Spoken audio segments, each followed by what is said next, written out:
Hello boys, आज का विषय है वर्ण विच्छेद।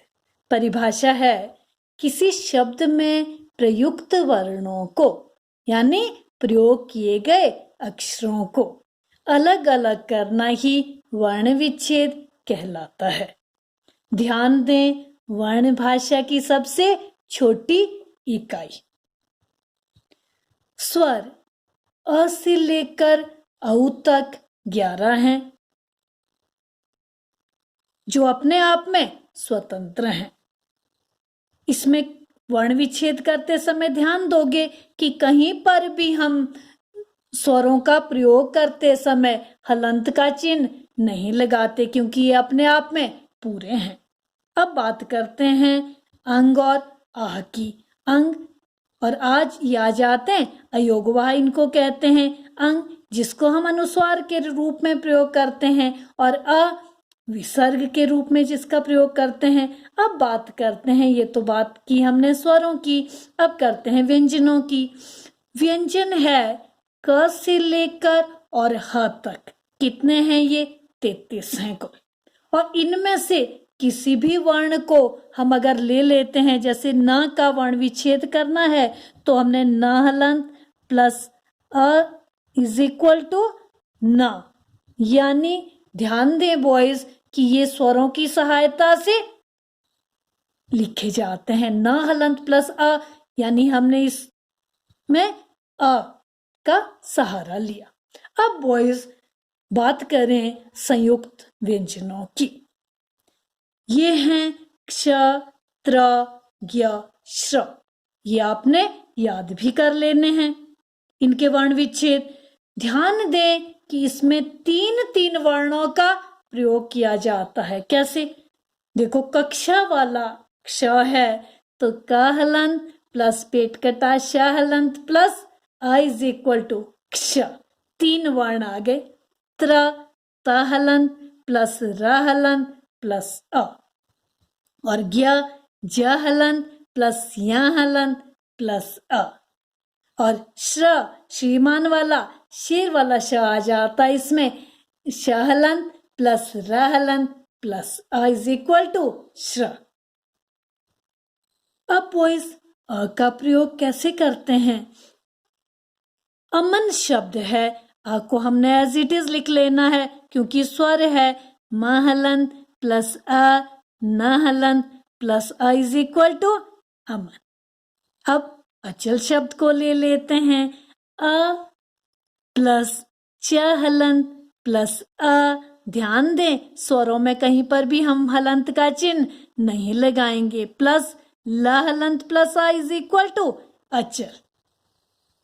आ का प्रयोग मकान शब्द है। म हलंत प्लस अ, फिर क हलंत प्लस आ प्लस न हलंत प्लस अ इज इक्वल टू मकान। बिल्कुल इजी है ये। अब सपना शब्द है। स हलंत प्लस अ, प हलंत प्लस अ और न हलंत प्लस आ, क्योंकि लास्ट में आ है सपना। छोटी ई का प्रयोग कपिल शब्द पे ध्यान दें। और बॉयज बेटा, प को कौन सी मात्रा है? छोटी ई की। तो वर्ण विच्छेद करते हुए भी यही ध्यान रखना है। क हलंत प्लस अ, प हलंत प्लस छोटी ई की मात्रा प्लस ल हलंत प्लस अ इज इक्वल टू कपिल। अब हिम शब्द में आ जाइए। ह हलंत प्लस छोटी ई की मात्रा प्लस म हलंत प्लस अ हिम। अब बड़ी ई का प्रयोग देख लेते हैं। ईश्वर शब्द है। ध्यान दें, बड़ी ई लिखा कोई हलंत नहीं लगेगा क्योंकि ये स्वर है। प्लस श हलंत प्लस अ क्यों नहीं लिखा? क्योंकि श यहाँ पर आधा है। फिर व हलंत प्लस अ, र हलंत प्लस अ इज इक्वल टू ईश्वर।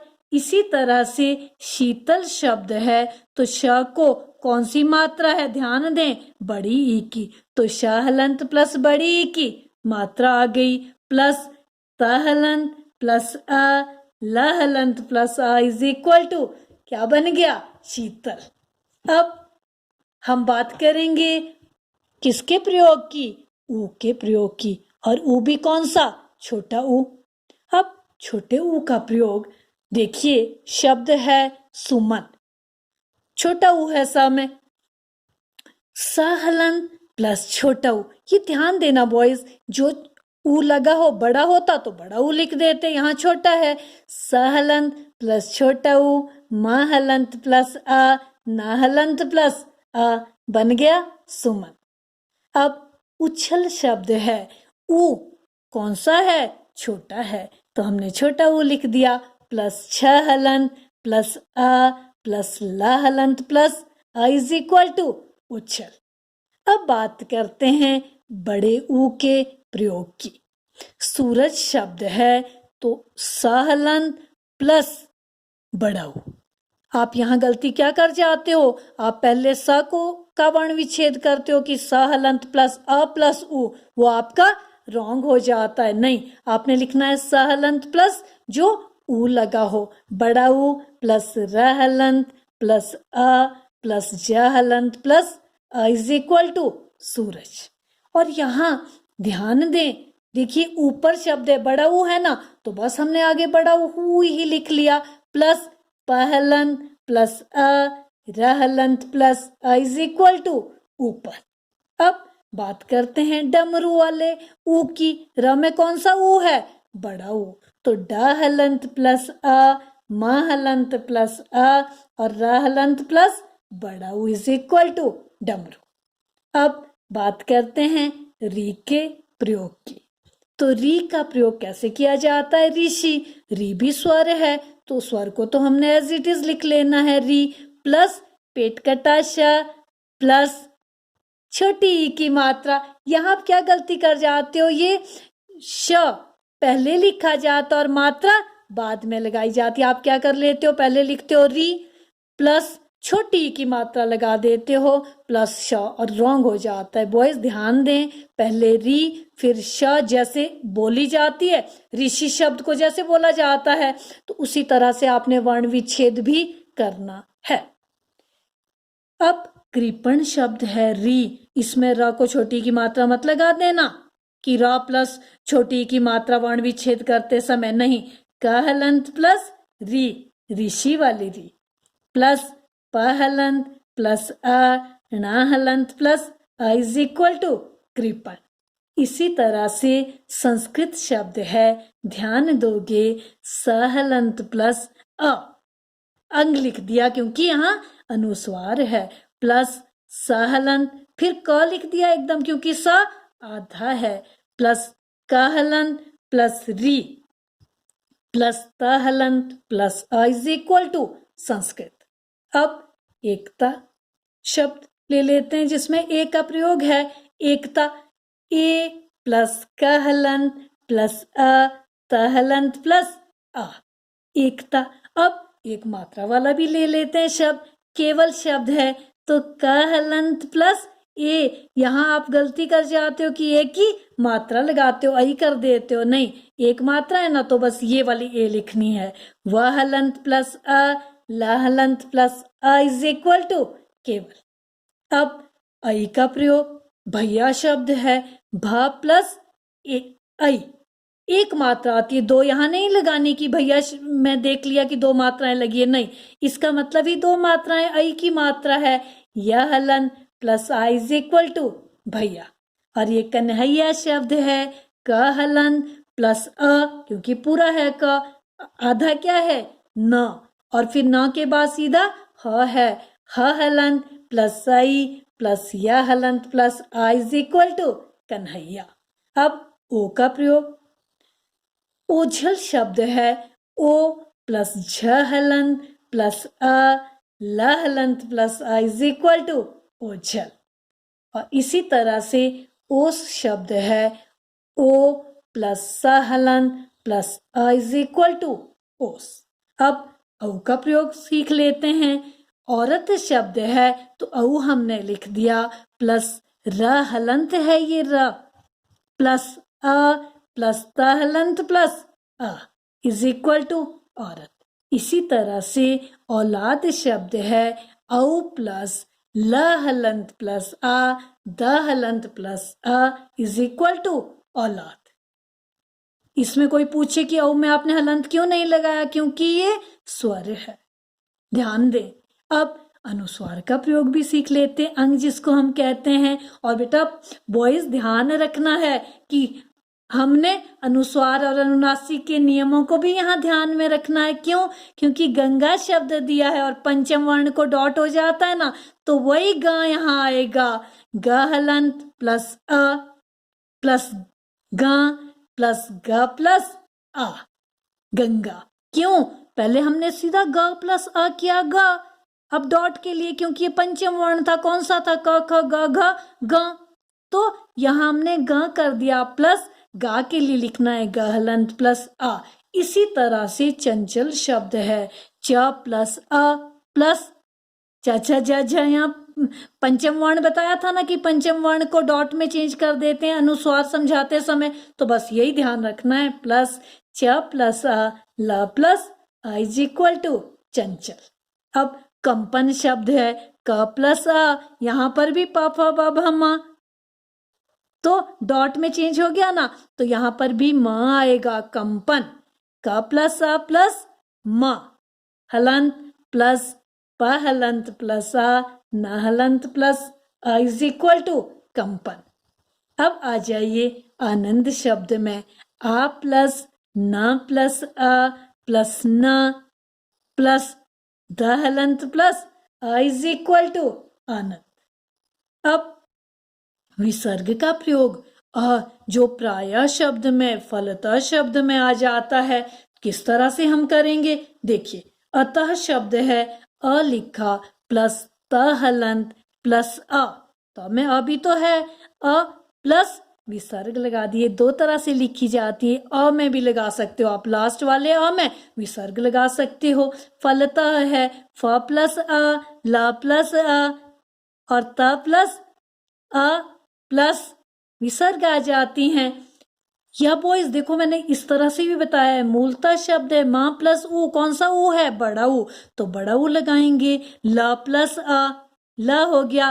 त प्लस अह, मैंने त प्लस अ प्लस विसर्ग नहीं लगाई। ये दोनों तरह से ही सही है, ऐसा भी लिखा जाता है। प्रातः है प हलंत प्लस र हलंत प्लस आ प्लस त हलंत प्लस अ, या अ प्लस विसर्ग कर देते हैं, तो ये हुआ किसका वर्ण विच्छेद? प्रातः शब्द का। अब बॉयज ध्यान देंगे कि हम अब क्या सीखेंगे? संयुक्त व्यंजनों का प्रयोग। संयुक्त व्यंजन कौन से हैं? जिसमें आ जाता है क्ष, त्र, ज्ञ और श्र, जिसमें ये शब्द आ जाते हैं। उसमें मैंने क्या बताया था आपको कि उसमें तीन तीन वर्णों का, संयुक्त व्यंजनों में क्ष, त्र, ज्ञ, श्र में तीन तीन वर्णों का प्रयोग किया जाता है एक वर्ण के लिए, क्ष के लिए। देखिए, क हलंत प्लस पेट कटा श हलंत प्लस अ, क्ष, और म हलंत प्लस आ इज इक्वल टू क्षमा।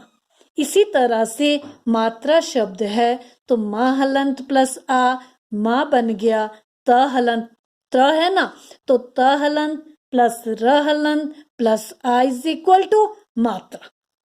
अब त्र में आप देख रहे होंगे त हलंत प्लस र हलंत प्लस आ, त्रा शब्द को तो कितने वर्ण आए? तीन आए ना, तो तीन तीन वर्णों का इसमें प्रयोग किया जाता है। इसी तरह से ज्ञान शब्द है ज हलंत प्लस य हलंत प्लस आ प्लस न हलंत प्लस अ, क्योंकि ज्ञान शब्द है। अब है ये श्रम शब्द श हलंत प्लस र हलंत प्लस अ प्लस म हलंत प्लस अ इज इक्वल टू श्रम। अब हम सीखते हैं अनुनासिक के प्रयोग को कि किस तरह से अगर चंद्र बिंदु लगा हो, अनुनासिक जिसको हम कहते हैं, तो हम उसका वर्ण विच्छेद कैसे करेंगे। अब देखिए, आंख शब्द है, आपको पता है स्वर है, तो उसके ऊपर चंद्र बिंदु हमने एज इट इज लगा देना है आ के ऊपर। प्लस ख हलंत प्लस अ, ये भी दो तरह से किए जाते हैं, मैं अभी आपको बताती हूँ। कारवां शब्द है तो क हलंत प्लस आ, र हलंत प्लस अ, व हलंत प्लस आ के ऊपर मैंने क्या लगा दिया? चंद्र बिंदु, और कारवां शब्द बन गया। अब हंस, पक्षी की बात हो रही है, हंसना नहीं, उसमें तो खाली अनुस्वार आता है। ये हंस, ह के ऊपर चंद्र बिंदु है ना, तो मैं कैसे लिख रही हूँ, ये दो तरह से मैंने बताया आपको कि आ के ऊपर डायरेक्ट भी आप लगा सकते हो। अब देखिए ह प्लस अ लिखा मैंने, या आ के ऊपर भी आप चंद्र बिंदु लगा सकते हो। ह प्लस अ इज इक्वल टू ह प्लस इन लगा के मैंने चंद्र बिंदु लगा दिया है, प्लस स प्लस अ। इस तरह से भी इनका वर्ण विच्छेद किया जाता है। यंत्रों, य प्लस अ प्लस न प्लस तहलंत प्लस रहलंत प्लस ओ प्लस खाली चंद्र बिंदु। उम्मीद करती हूं कि आपको वर्ण विच्छेद समझ आ गए होंगे। इसी उम्मीद के साथ अपनी वाणी को विराम देती हूं। स्वस्थ रहें, मस्त रहें। Thank you boys.